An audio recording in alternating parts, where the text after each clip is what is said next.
Vituo vya teknolojia katika vyuo vikuu ni muhimu kwa ajili ya kukuza uvumbuzi, kuziba pengo kati ya vyuo na viwanda na kusaidia utafiti na maendeleo, hatimaye kuchangia ukuaji wa uchumi na maendeleo ya jamii.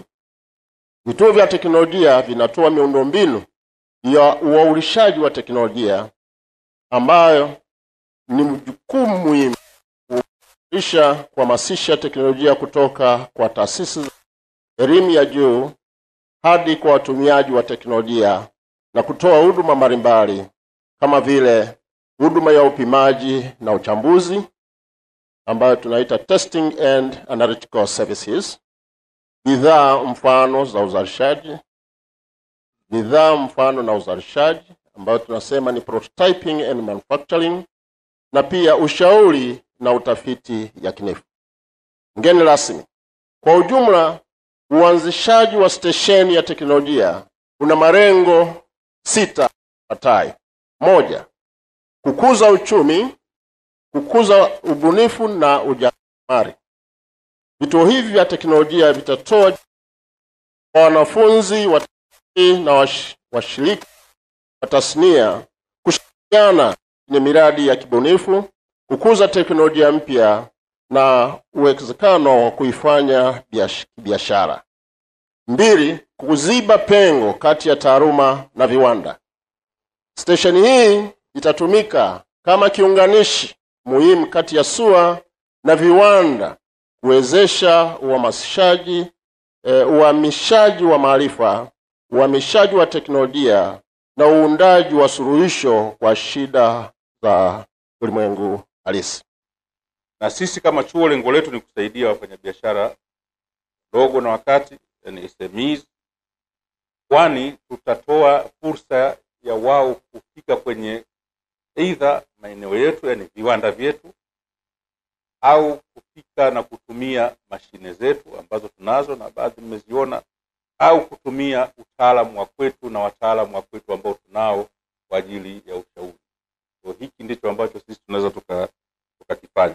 Kwa hiyo kwa mfano, wajasiriamali wadogo katika mkoa wa Morogoro wanaotengeneza bidhaa zinazotokana na mazao ya kilimo na mifugo, pengine wanapata changamoto mbalimbali katika kuboresha bidhaa zao. Sasa hii inakuwa ni fursa, kwa sababu sasa watakuwa wanaweza kuzifikia teknolojia zile ambazo tunazo za kisasa, lakini pia kuwafikia watu wenye weledi, wenye ujuzi wa kusaidia kuongeza thamani kwenye bidhaa hizo. Kwa hiyo tutatoa huduma za ushauri, tutatoa teknolojia, tutatoa nafasi ya kufikia mashine zetu za kisasa ili kuongeza tija na ubora katika bidhaa zetu.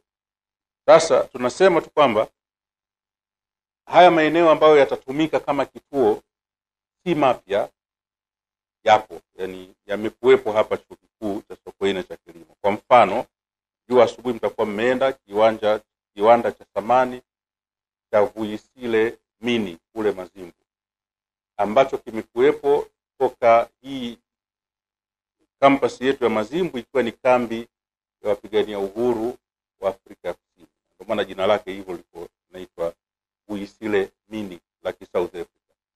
Kwa imekuwepo, sio kwamba imejengwa upya kwamba ni kitu ambacho tunakianzisha.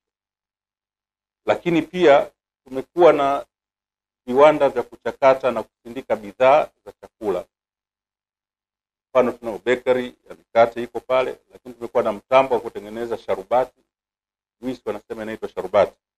Lakini ule mtambo pia unaweza ukatengeneza maji, lakini ukasindika pia maziwa na kadhalika, na tunaongeza mtambo mwingine mpya au kiwanda kubwa kidogo ambacho tutaanza kukifunga hivi karibuni. Kwa hiyo ni vitu ambavyo vimekuwepo. Tunachokifanya hapa ni kutengeneza njia ya uratibu ya nyinyi wajasiriamali wadogo na wakati kufikia viwanda hivi. Nazalisha utaalamu ilikuwa ni hitaji kubwa sana, na tunaamini kwamba kwa kuweza kukubaliana kuanzisha vituo hivi, tunaamini itakuwa ni fursa kubwa sana kwa wabunifu kuweza kuendeleza teknolojia zao. Kwa hiyo tunapenda sana kushukuru kwa wazo hili na vile kushirikiana kwenye jambo hili. Lakini vile tunapenda kuchukua nafasi hii kushukuru sana kuweza kukaribishwa kwenye tukio hili. Tumeweza kushuhudia na kuamini kwamba kweli zoezi hili ya vituo hivi sasa vina nafasi ya kuweza kuanza, kwa sababu vimekuwa ni muda mrefu tumekuwa tukishirikiana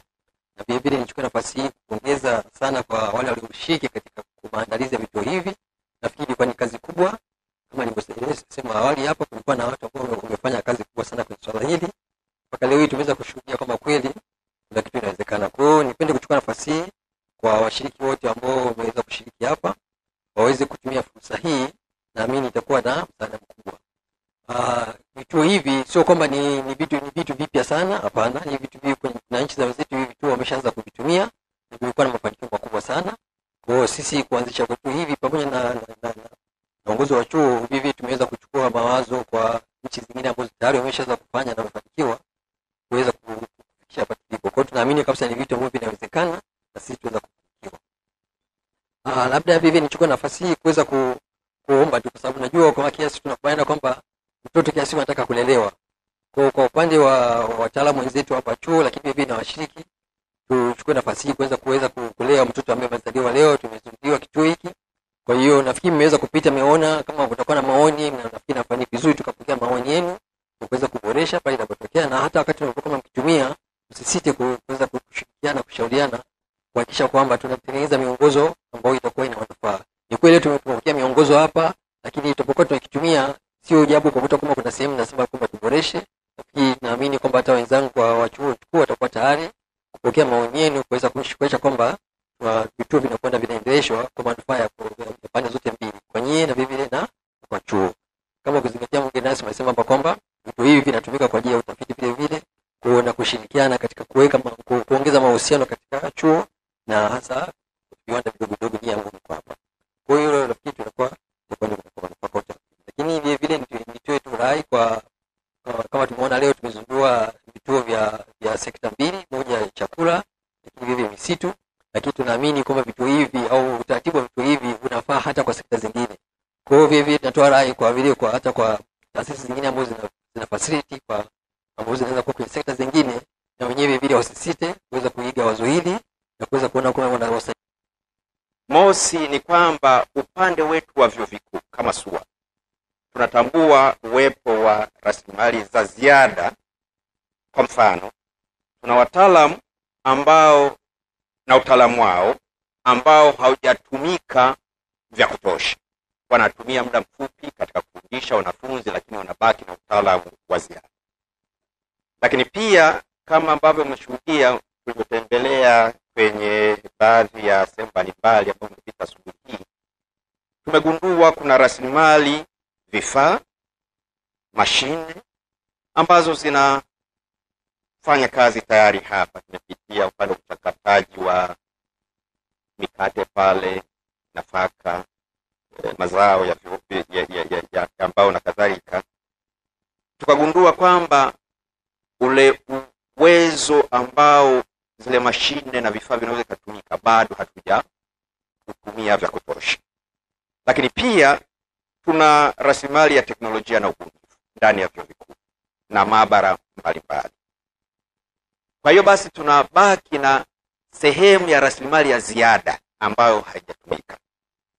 Lakini kwa upande wa pili, nje ya mfumo wa vyuo vikuu, tunao wafanyabiashara na wajasiriamali ambao wengi mwakilishwa siku ya leo. Lakini pia nako tuna ubunifu mbalimbali ambao wakati huku vyuo vikuu kuna rasilimali za ziada, upande wa nje ya mfumo wa vyuo vikuu kuna uhitaji wa kutumia ile rasilimali za ziada ambazo ziko vyuo vikuu. Lakini kwa upande wa pili, nimefurahi pia kuona wakilishi wa wanafunzi. Tuna watafiti aidha wanataaluma, lakini pia wanafunzi ambao bado wangependa kutumia baadhi ya wataalamu na utaalamu, rasilimali vifaa na mashine, rasilimali teknolojia na ubunifu na maabara mbalimbali. Kwa hiyo basi kumbe tukitambua hizo fursa zilizopo, tunaona sasa umuhimu wa kuanzisha vituo vya teknolojia ili zile rasilimali za ziada tuweze kuzitumia kwa ukamilifu, ziweze kuleta tija, ziweze kuchangia pia pato la kaya la mtu binafsi na pato la taifa. Tunashukuru SUA kwa ushirikiano wao katika kuendeleza ushauri, kusaidiana. Tunaweza kuwatumia SUA sana kwa kupima vyakula vyetu ambavyo tunatengeneza. Ndio maana utakuta vyakula vya kongano na wasindikaji wa manispaa ya Morogoro hatupati tabu tunapoenda kuomba TBS. Mimi ni naitwa Omar Mianza, ni mwenyekiti wa chemba ya wafanyabiashara viwanda na kilimo au TCCIA. Tumeshirikishwa kwenye tukio la leo ambalo sisi tunalichukulia kwamba ni hatua muhimu sana ya chuo kikuu cha SUA kupitia hatua hii ya kuunganisha vituo vyake vya ubunifu kwa hii ni tendo ambalo sisi wafanyabiashara tulikuwa tunalisubiri kwa siku nyingi, kwa sababu ni hitaji kubwa sana katika kufanya biashara hapa mkoani. Lakini pia sisi tulikuwa tunajua kwamba huduma hizi zinapatikana katika sokoni, lakini tulikuwa hatuelezi taratibu zake na kuweza kufanya. Leo tumepata ufafanuzi na jinsi tunaweza kunufaika na huduma hizi. La muhimu zaidi pia tumeona kwamba vituo hivi vinatija sana kwa shughuli ambazo tunazifanya siku hadi siku, na hasa katika zile kongani au cluster ambazo ni za metro cluster, timber cluster au hii ya usindikaji wa vyakula na kadhalika. Kwa hiyo tunaona kabisa kwamba shida zilizokuwa zinapatikana, watu kutafuta wapi tupate information ya chakula tunachozalisha, hii ina qualify kwa labda taratibu za TBS na kadhalika, yote hivyo tunakuja kupata hivi. Kwa hiyo tunachoweza kusema ni kwamba katika harakati hizi za kuinua wafanyabiashara, kujikita vizuri kwenye sekta ya uzalishaji, hili ni tukio muhimu sana kwetu sisi na bila shaka kila mmoja.